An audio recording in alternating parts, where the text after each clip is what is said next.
Hai, halo, apa kabarnya hari ini? Bu Iren harapkan kalian dalam keadaan sehat dan baik. Nah, hari ini Bu Iren akan mengajar pembelajaran fisika BDR yang kedua untuk kelas 7. Tanpa membanyak buang waktu, mari kita mulai video pembelajarannya dan yang perlu kalian siapkan adalah buku paket kelas 7 untuk semester 1 dan buku catatan serta alat tulisnya. Oke, silakan disiapkan buku dan alat tulisnya. Wiran akan tampilkan layar PowerPoint di video kali ini. Nah, untuk pertemuan kelas fisika BDR yang kedua bab 1 yaitu objek IPA dan pengamatannya bersama dengan Bu Iren. Pendahuluan, mari kita doa pembuka, ya. Kemudian silakan absen di Google Classroom masing-masing, silakan dicari foldernya. Mari kita doa, Bu Iren akan pimpin secara Katolik, bagi yang beragama lain silakan menyesuaikan. Kita siapkan hati kita, dalam Bapa, Putra, dan Roh Kudus. Amin. Ya Tuhan, ya Roh Kudus, terima kasih atas pagi hari yang cerah ini. Engkau berkati kami sehingga kami dapat memulai pembelajaran fisika BDR yang kedua pada hari ini. Bapa, berkatilah apa yang kami pelajari hari ini agar bermanfaat untuk kehidupan kami selanjutnya. Bapa, kami berdoa juga untuk para tenaga medis di luar sana yang sedang berjuang untuk mengurangi pandemi COVID ini. Bapa, berkatilah mereka, berikanlah mereka kesehatan dan kekuatan, sehingga para pasien yang terpapar virus COVID semakin lama semakin berkurang, dan kami dapat beraktivitas normal kembali, dan kami pun dapat masuk ke sekolah pembelajaran seperti biasa. Bapa, doa yang kurang sempurna ini kami satukan dengan doa yang Engkau ajarkan. Bapa kami yang ada di surga, dimuliakanlah namamu, datanglah kerajaan-Mu, jadilah kehendak-Mu, di atas bumi seperti dalam surga. Berilah kami rezeki pada hari ini, dan ampunilah kesalahan kami, seperti kami pun mengampuni yang bersalah kepada kami, dan jangan masukkan kami dalam cobaan, tetapi bebaskanlah kami dari yang jahat. Amin. Santa Maria della Strada, doakanlah kami. Amin. Dalam Bapa, Putra, dan Roh Kudus. Oke, kita lanjut. Nah, untuk bab pertama, objek IPA dan pengamatannya ada tujuan pembelajaran, penilaian, dan nilai karakter. Yang pertama yaitu dapat menjelaskan 3 komponen keterampilan proses penyelidikan IPA. Kemudian yang kedua, menjelaskan kegunaan mempelajari IPA. Ketiga, menyebutkan objek yang dipelajari dalam IPA. 4. Menjelaskan pengertian pengukuran. 5. Membandingkan satuan baku dan satuan tidak baku. Selanjutnya, mengkonversi satuan dalam satuan sistem internasional. Kemudian dapat menjelaskan pengertian besaran pokok, menyebutkan macam-macam besaran pokok beserta satuannya, menjelaskan pengertian besaran turunan, menyebutkan macam-macam besaran turunan beserta satuannya. Kemudian yang terakhir kita akan mengamati, ya, melakukan pengamatan atau observasi dan membuat laporan pengamatan. Penilaiannya ada tugas, kuis, penilaian harian, portofolio atau video, ya. Nanti bisa dipilih. Kita akan sesuaikan dengan keadaannya. Nah, nilai karakternya yaitu tanggung jawab, toleransi, jujur, dan disiplin. Ya. Untuk tujuan pembelajaran pertemuan yang kedua hari ini, yaitu ada 6. Yang pertama, menjelaskan 3 komponen keterampilan proses penyelidikan IPA. Kedua, menjelaskan manfaat mempelajari IPA. Ketiga, menyebutkan objek yang dipelajari dalam IPA. 4. Menjelaskan pengertian pengukuran. 5. Membandingkan satuan baku dan satuan tidak baku. Yang terakhir, melakukan pengamatan observasi dan membuat laporan pengamatan. Nah, penilaiannya itu ada laporan dan video. Karakternya yaitu jujur, tanggung jawab, dan disiplin. Kuisnya nanti akan menyesuaikan sesuai dengan keadaan kita ya. Oke, kita lanjut. Nah, apa itu penyelidikan IPA? Penyelidikan IPA adalah bagaimana cara melakukan pengamatan dan mempelajari pengukuran sebagai bagian dari pengamatan.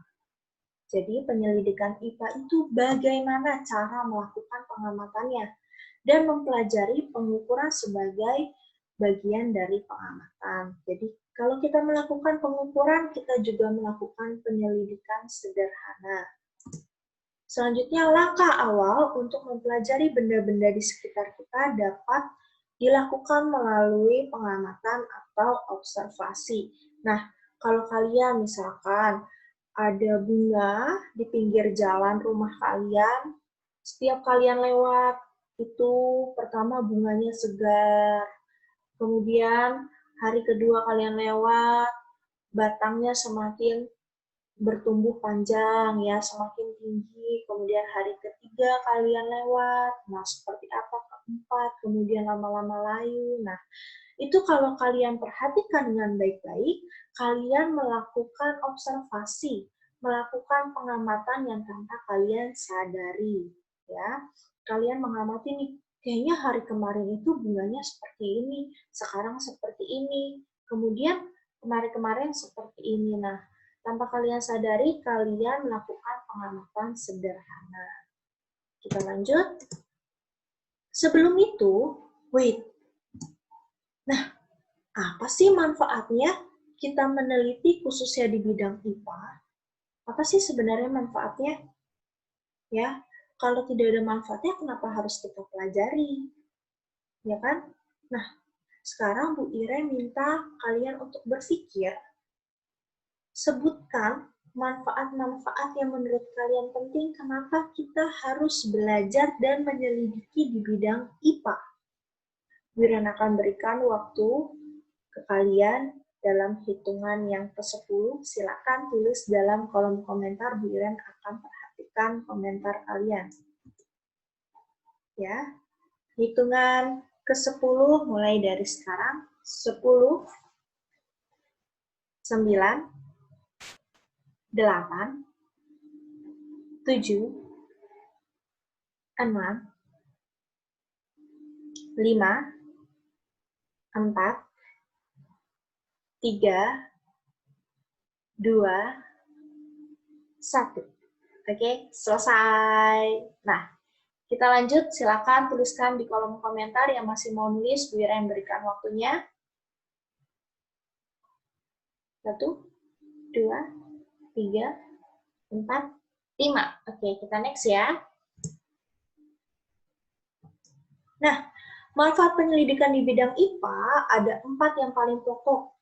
Yaitu pertama, kalian bisa berpikir secara logis dan sistematis. Artinya apa? Seperti yang tadi, ya, hari pertama, hari kedua, hari ketiga, keempat, dan seterusnya kalian mengamati bunga. Nah, berarti itu sistematis, ya, berurutan, punya sistemnya. Nah, berarti terus, kemudian kalau kalian sudah punya sistemnya, hari pertama, hari kedua, nah kalian kan berpikir, pasti kalian akan memikirkan hal-hal yang logika, ya, bukan pakai perasaan tapi pakai logika, ya. Kira-kira kenapa bisa prosesnya bunganya seperti itu?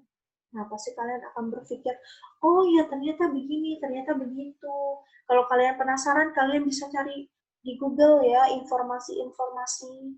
Oke. Kemudian yang kedua, dapat menyelesaikan masalah.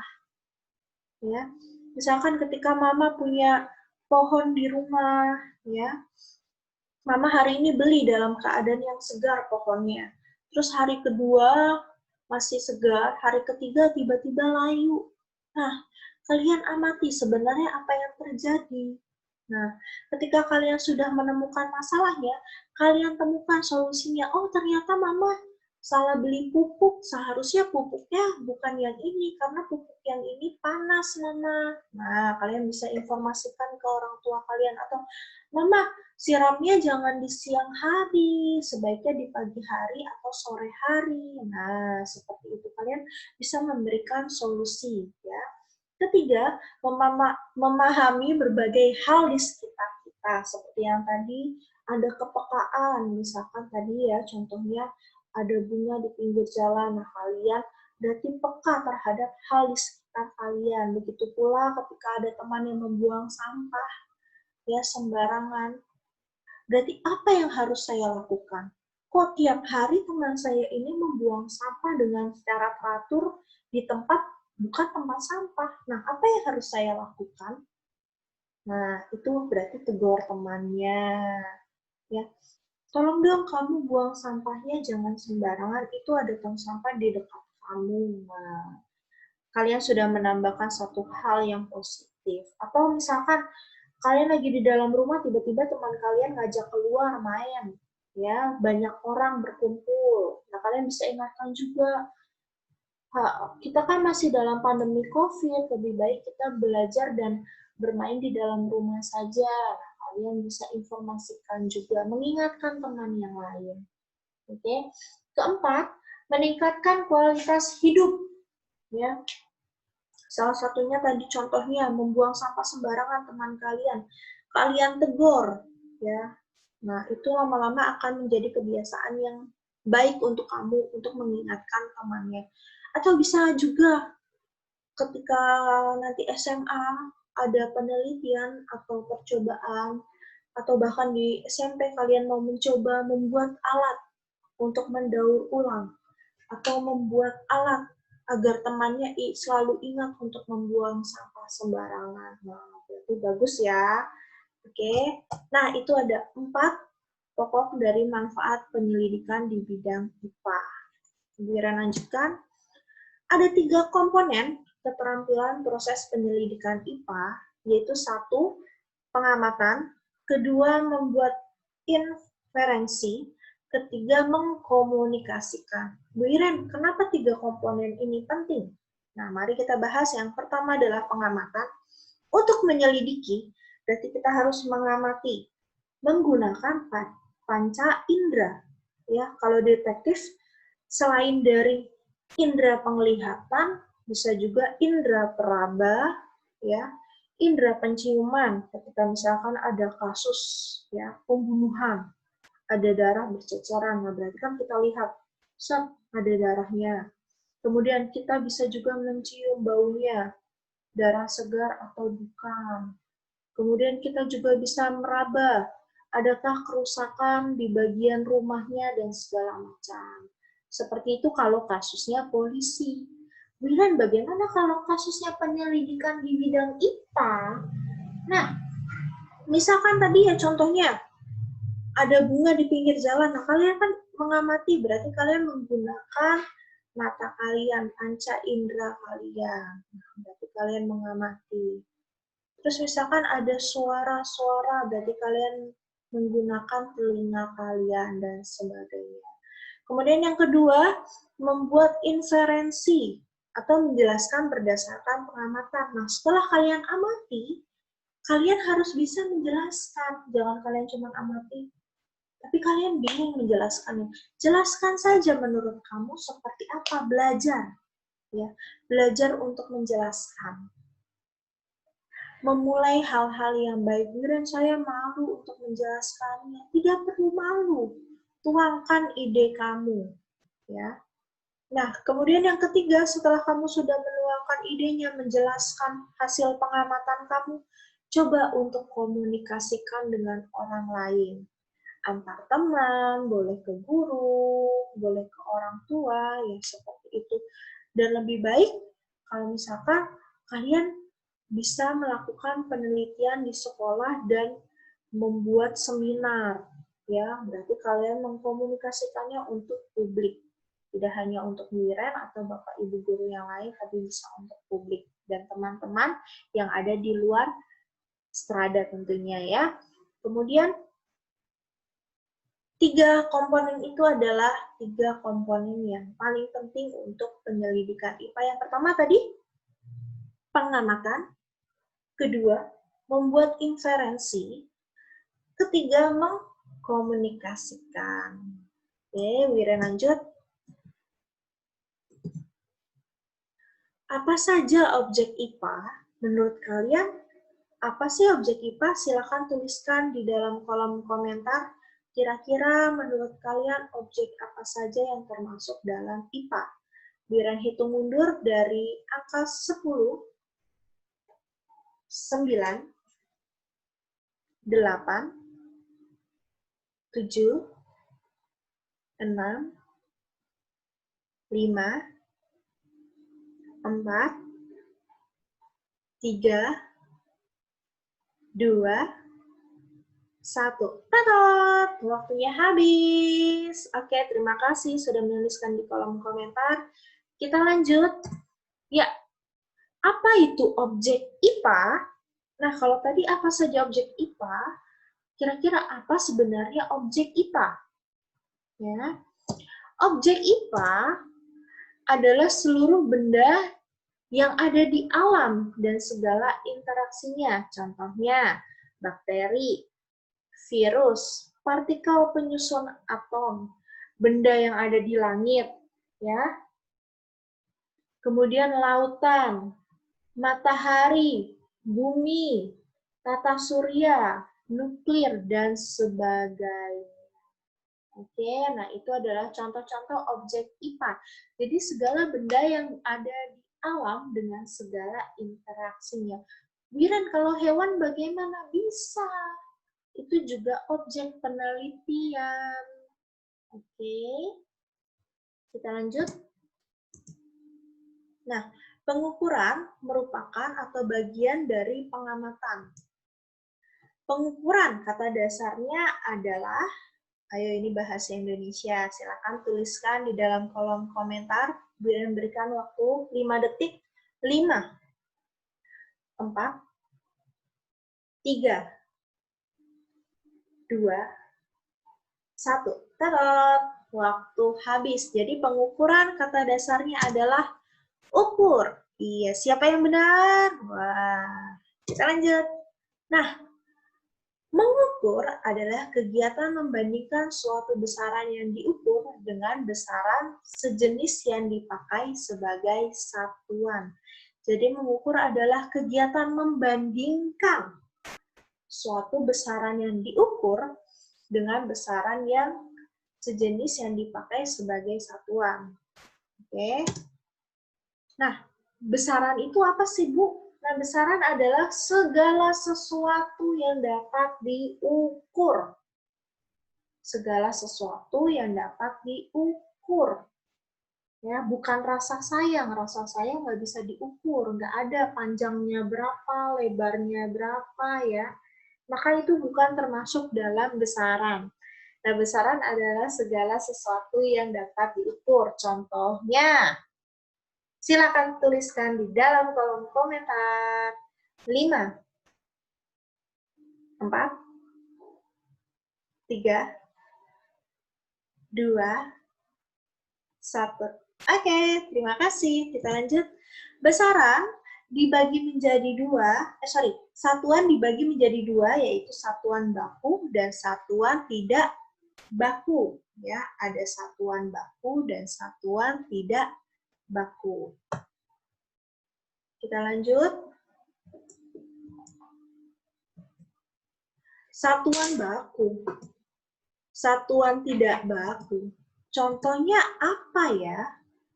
Oke, mari kita simak contohnya dan penjelasan oleh Bu Iren.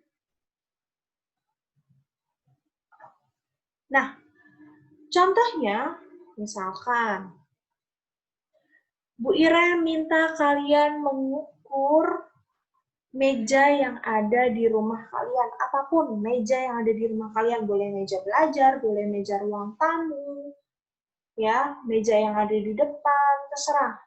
Bebas, meja. Ya. Sudah?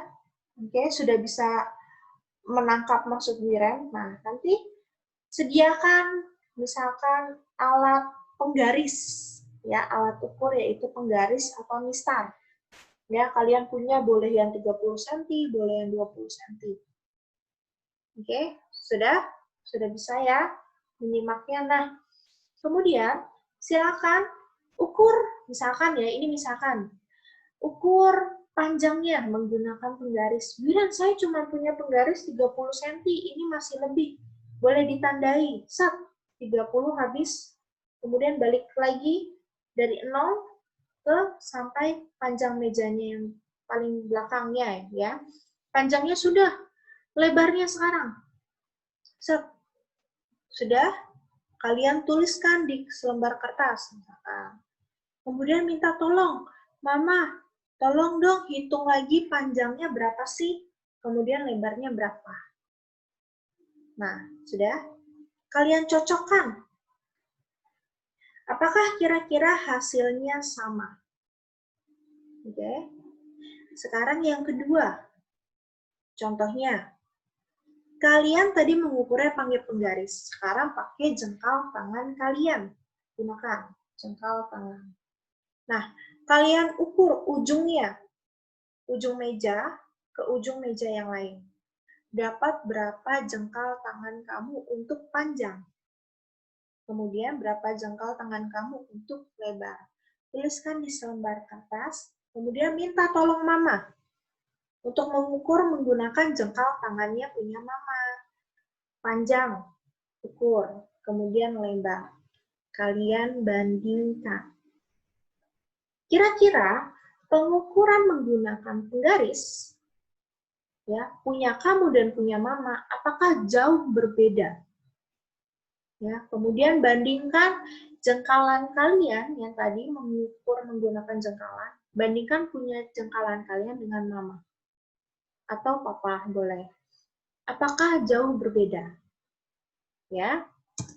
Nah, jika satuan baku, satuan pengukurannya menunjukkan hasil yang sama yang dilakukan oleh orang lain. Berarti tadi contohnya mana? Yang menggunakan penggaris atau yang menggunakan jengkalan untuk satuan baku. Silakan tuliskan di dalam kolom komentar 5, 4, 3, 2, 1. Oke, tetot habis. Nah, sedangkan satuan tidak baku adalah hasil pengukuran yang berbeda antara orang lain dengan orang yang satunya. Maksudnya dengan orang lain, dengan kamu, dengan Mama. Apakah itu berbeda? Kalau berbeda itu merupakan satuan tidak baku, ya. Oke. Apakah jengkalan adalah termasuk satuan tidak baku? Silakan tuliskan di dalam kolom komentar. 5, 4, 3, 2, dan 1. Oke, Bu Iren gagal fokus ya, abis 5 kok 3. Oke, nah terima kasih sudah menuliskan di dalam kolom komentar. Berarti kalian sudah bisa membedakan yang mana satuan baku, yang mana satuan tidak baku.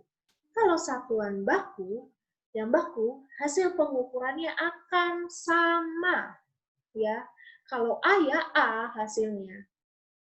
Kalau B ya B. Nah, beda dengan satuan tidak baku. Kalau satuan tidak baku, mejanya A bisa jadi di orang lain mejanya jadi B. Orang lain lagi bisa jadi C. Oke. Selain jengkalan, untuk satuan tidak baku apalagi? Silakan tuliskan di dalam kolom komentar. 5, 4, 3, 2, 1.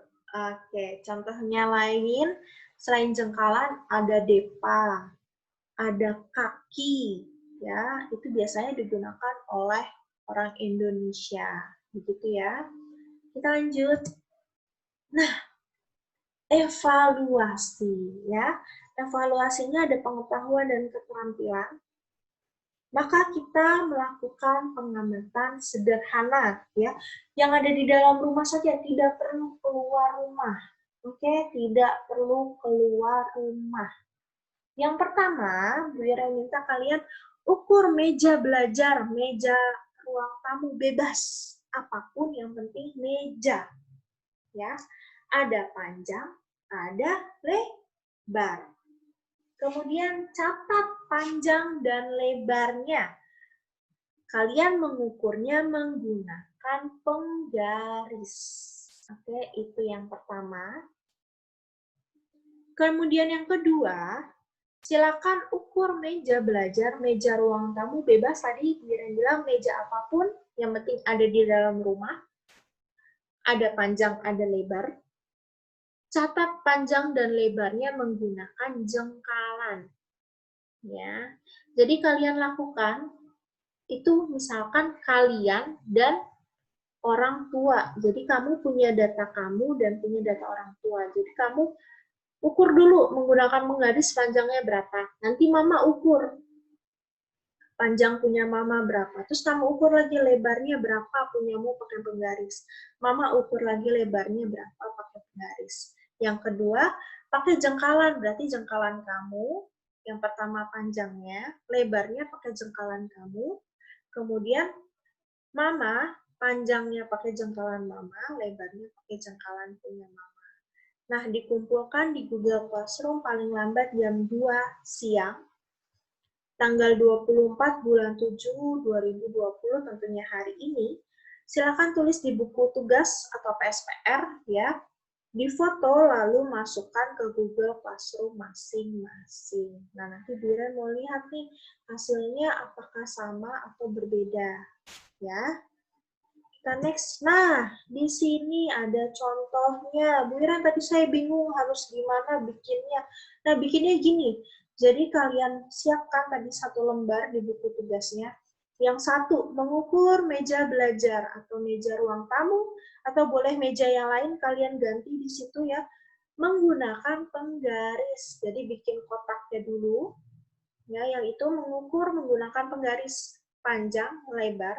Orang pertama yaitu kamu sebagai siswa, kemudian orang kedua boleh orang tua, boleh kakak kamu, ya. Kemudian nanti kamu ukur panjang mejanya, set, pakai penggaris tentunya, kamu ukur lebarnya. Nah, minta tolong mama kamu untuk ukur panjangnya dan ukur lebarnya, begitu ya. Nah, kemudian yang warna hijau itu, penggaris merupakan alat ukur dari satuan titik, titik, titik, titik. Silahkan diisi satuan baku atau satuan tidak baku. Kemudian yang kedua juga sama, tapi menggunakan jengkalan. Ya, jadi kamu ukur dulu jengkalan punya kamu di panjang dan lebar. Setelah itu minta tolong kakak atau mama atau papa untuk mengukur meja menggunakan jengkalannya panjang dan lebar. Kemudian yang kolom selanjutnya adalah jengkalan merupakan alat ukur dari satuan titik, titik, titik. Nah, kalian tulis satuan baku atau satuan tidak baku. Ya, sudah paham? Oke, dikumpulkan paling lambat jam 2 siang. Jadi, setelah menonton video ini, lakukan. Segera bikin aja tabelnya dulu. Ya. Kemudian kalian ukur dulu. Bu Iren, mama saya belum pulang. Saya sendirian, nggak ada orang. WhatsApp Bu Iren. Ya, kabari. Bu Iren, mohon maaf, saya belum bisa. Karena mama saya, papa saya belum pulang kerja. Langsung WhatsApp Bu Iren. Ya. Oke. Nah, tugas kedua untuk pertemuan yang minggu depan, ya, dikumpulkan minggu depan tanggal 31 bulan 7 2020. Jadi Bu Iren berikan 1 minggu. 1 minggu. Bu Iren, 1 minggu kita ngapain? Ya, tugasnya apa? Yang pertama, Bu Iren akan demonstrasikan terlebih dahulu percobaan yang akan kalian lakukan. Jadi Bu Iren akan demonstrasikan dulu, ya. Jadi kalian tidak langsung mengerjakan. Jadi lihat dulu video dari Bu Iren, baru nanti kalian kerjakan. Ya. Nah, video demonstrasi dari Bu Iren akan diupload jam 9 setelah video ini dan kalian coba mengerjakan yang tugas yang pertama tadi. Ya. Kalian simak, lalu kalian coba. Ya, Bu Iren pilihkan alat-alat yang ada di sekitar lingkungan kamu. Kemudian, rekam, boleh hanya foto, ya. Durasi kurang dari 5 menit, ya, 5 menit. Lebih baik 1 menit agar bisa dipost di Instagram kalau mau video. Kalau hasilnya saja boleh, Bu Iren, boleh. Ya, hasil fotonya boleh. Nanti juga dipost di Instagram, Bu Iren, iya. Ya, nanti Bu Iren akan jelaskan di video selanjutnya. Oke? Kemudian boleh diedit videonya. Kalau tadi Bu Iren, durasi saya 10 menit, boleh nggak saya cut terus saya kasih stiker, saya tulis perkenalan punya saya, nama saya, terus SMP Strada Kampung Sawah, pelajaran IPA, fisika, boleh nggak Bu Iren? Boleh. Ya. Bu Iren, boleh nggak fotonya saya cantumkan ada nama saya di situ? Ya, biar nanti di upload-nya bagus, Bu Iren, boleh. Ya. Oke. Kemudian minggu depan akan kita bahas hasil percobaan kedua. Berarti yang ini yang tugas kedua. Oke, berarti tugas yang pertama kumpulkan sebelum jam 2 sore. Ya, kemudian yang tugas kedua ini dikumpulkan minggu depan. Ya, jam 9 Bu Iren akan kirimkan video demonstrasi. Oke, sampai sini ada yang masih mau bertanya? Silakan tuliskan di dalam kolom komentar. Bu Iren akan perhatikan komentar yang kalian tulis. Nah, jadi ada 2 tugas. Yang tugas yang pertama itu untuk hari ini selesai. Yang tugas kedua minggu depan dikumpulkan. Ya, kalau kalian masih bingung silakan WhatsApp Bu Iren atau tulis komentar di Google Classroom. Bu Iren akan baca dan membalas. Oke, kita lanjut. Penutup, berdoa dan salam penutup. Bu Iren di sini kasih hashtag fisika asik, fisika seru, fisika makin seru, ya, agar kalian tidak jenuh dan bosan. Oke, Bu Iren harapkan kalian tetap semangat dan tidak bosan di dalam rumah. Oke, mari kita berdoa. Siapkan hati dan pikiran kita. Bu Iren akan pimpin secara Katolik, yang beragama lain silakan menyesuaikan. Dalam Bapa, Putra, dan Roh Kudus. Amin. Selamat pagi Bapak, terima kasih atas anugerah-Mu pada hari ini sehingga kami dapat belajar dengan baik. Bapak, kami sudah mempelajari bab 1, bimbinglah kami agar kami dapat melakukan demonstrasi dan dapat melakukan penelitian, penyelidikan sederhana dengan baik. Bapak, bimbinglah setiap langkah kami agar apa yang kami pelajari hari demi hari dapat bermanfaat untuk kehidupan kami selanjutnya dan tentunya untuk lingkungan, sehingga kami dapat membanggakan orang tua kami masing-masing. Bapa, doa yang kurang sempurna ini kami satukan sesuai dengan doa yang Engkau ajarkan. Bapa kami yang ada di surga, dimuliakanlah namamu, datanglah kerajaan-Mu, jadilah kehendak-Mu, di atas bumi seperti dalam surga. Berilah kami rezeki pada hari ini dan ampuni kesalahan kami, seperti kami pun ampuni yang bersalah pada kami, dan jangan masukkan kami ke dalam cobaan, tapi bebaskanlah kami dari yang jahat. Amin. Santa Maria della Strada, doakanlah kami. Amin. Dalam Bapa, Putra, dan Roh Kudus. Amin. Oke, sampai jumpa di pertemuan selanjutnya. Tetap jaga kesehatan dan olahraga boleh di dalam rumah ya. Kemudian makan teratur dan istirahat teratur. Setelah menonton video ini, silakan dicoba untuk mengukur, cari dulu penggarisnya ya. Boleh pakai yang 20 cm, boleh pakai yang 30 cm. Bu Ira, saya punyanya yang 60 cm, 1 meter, boleh digunakan ya, tidak apa-apa. Baik, sampai jumpa di pertemuan BDR selanjutnya. Jika ada pertanyaan, silakan ditanyakan via WhatsApp atau Google Classroom. Dan sampai jumpa di pertemuan selanjutnya. Salam fisika, bye!